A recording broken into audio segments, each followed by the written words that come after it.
আজকে আমরা আবার কিক বক্সিং আরও নতুন কিছু শিখবো। আজকে আমরা পাঁচ শিখবো, আর একটা পাঁচ বাকি রয়ে গেছিল, আর বাকি সব কিক শিখবো।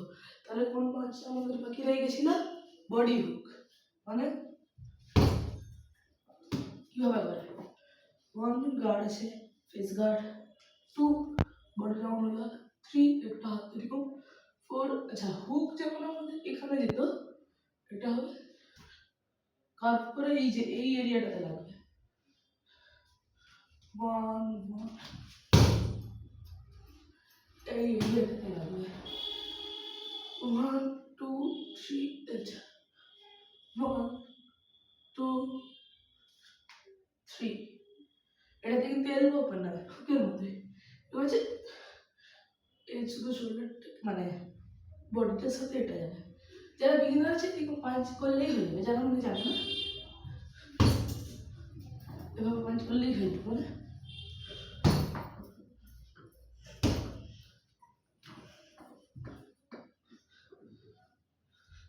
পাঞ্চ করলেই হয়ে যাবে।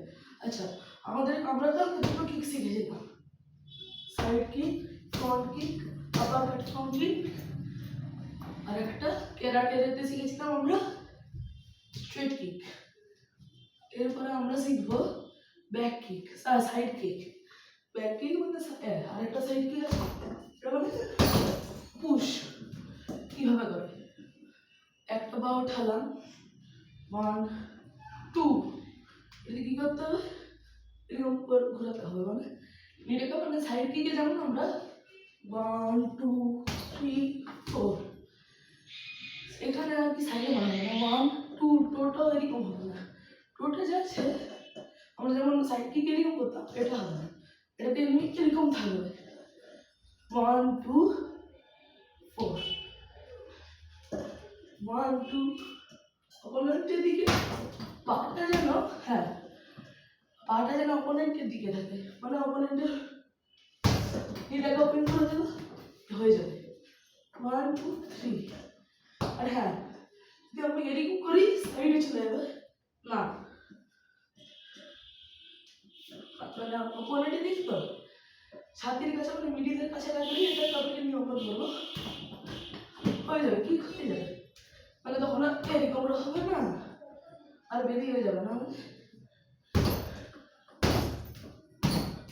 আচ্ছা এটাকে ওপেন করে দেবো, কি হয়ে যাবে, আর গোড়ালি লাগবে। আর যারা বিগিনার আছে মানে গোড়ালি এইসব লাগার মানে এটা হতে হবে, সে এখানে এটাও লাগতে পারে, এটাও লাগতে পারে, লাগতে পারে সবই। আচ্ছা এরপরে আমরা আরেকটা কিক শিখবো, না রাউন্ড কিক এখন কঠিন হয়ে যাবে। আরেকটা এ ভাষা শিখবো, এটা ভাষা শিখবো। আরেকটা কিক আছে ইয়োকোগিরি কিক, ঠিক আছে? এখান দিয়ে এটা অ্যাকচুয়ালি ক্যারাটের কিক, আমি তাই সেই পরের দিন ক্যারাটেতে এটা শিখিয়ে দেবো। আরেকটা কিক আছে, এটা কিভাবে স্ল্যাপ কিক, এটা এখান দিয়ে যাবে,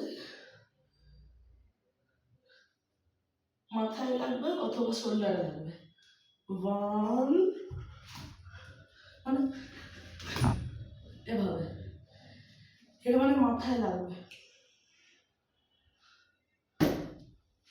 অথবা ব্রাশিং হয়ে নিচে আসবে, ব্রাশিং হয়ে নিচে আসবে কোনো ব্যাপার না। যদি হিট হয় তো আরো ভালো, ব্রাশিং হলে মানে লাগবে। ব্রাশিং করতে গেলে এই হিলটা খোলা থাকবে, মানে এরকম স্টেপের মতো হয়ে যাবে না, মানে যেমন এখানে যে টোটাকে এরকম কার্ভ করতে হচ্ছে ওটা হবে না। যদি ব্রাশিং এর ক্ষেত্রে এরকম হিলটা ওপেনই থাকবে এভাবে।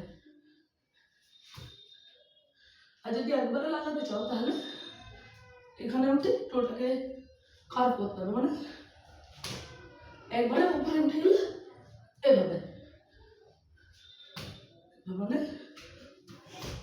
এভাবে। আর নাহলে হিলে লাগাতে পারো, মানে সেই ব্রাশিং এর মতোই, মানে তাহলে অপোনেন্টের কাছে রেখে এরকম করতে হবে, ব্যাস। আচ্ছা আমরা কালকে আবার আরো নতুন একটা স্ট্রাইক শিখবো, সেটার নাম হচ্ছে এলবো। আজকের জন্য হিন্ট দিয়ে দিলাম, কালকে আমরা এটাই শিখবো। Tata, good bye. কি